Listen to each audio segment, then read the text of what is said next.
Our first conferee is our Attorney General, Chris Kobach. Welcome to the Federal and State Affairs Committee, Mr. General.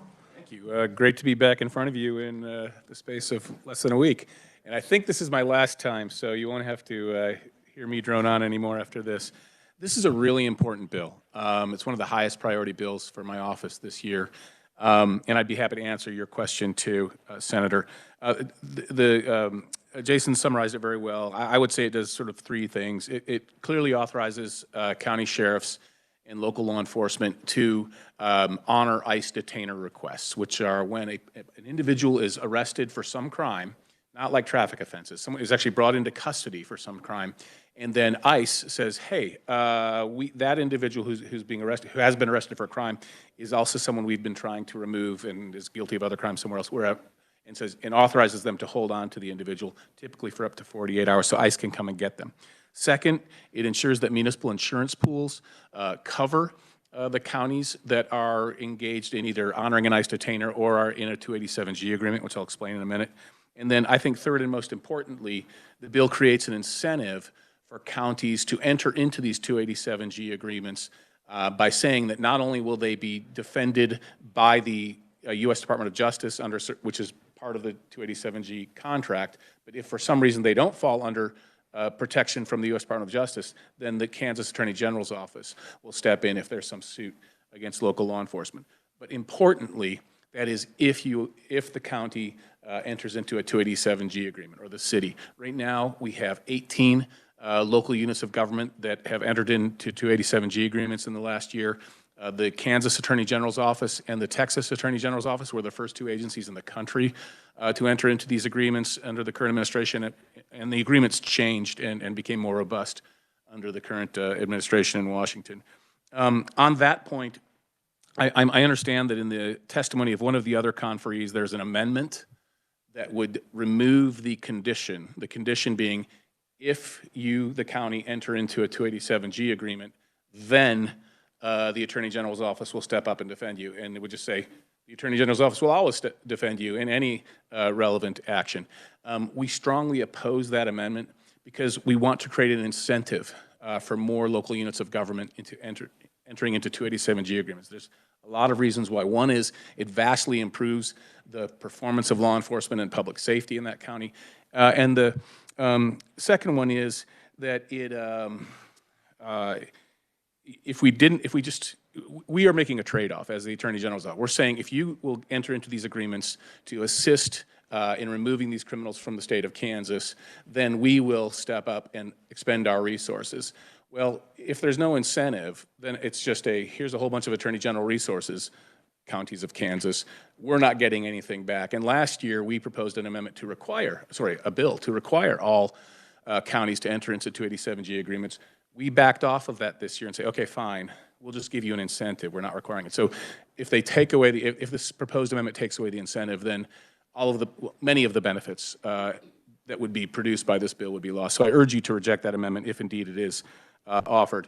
A quick summary of what we've been doing with this authority. So initially, 4 KBI agents were trained under 287G, the agreement with ICE. Now it's going to be over 30. We're in the process of training more of them.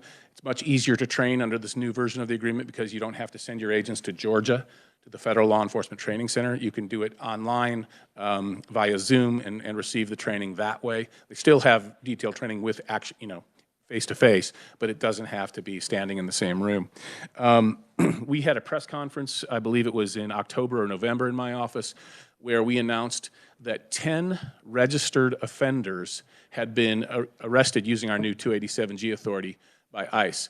And let me just break that down a little bit. These are people who have already been convicted of a sex crime or a violent crime and had served their time, and under federal law, they were either already illegally in the country or they became deportable because of committing that sex crime. And so they should have been deported.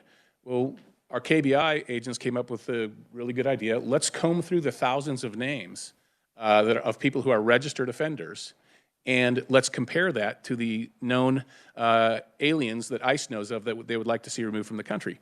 And sure enough, we have found a significant number of such individuals. They were hiding in plain sight, if you will. They were on a public database for their commission of a crime. So we arrested 10 of them. There will be more arrested, and we'll probably do a press conference when we hit some other relevant number.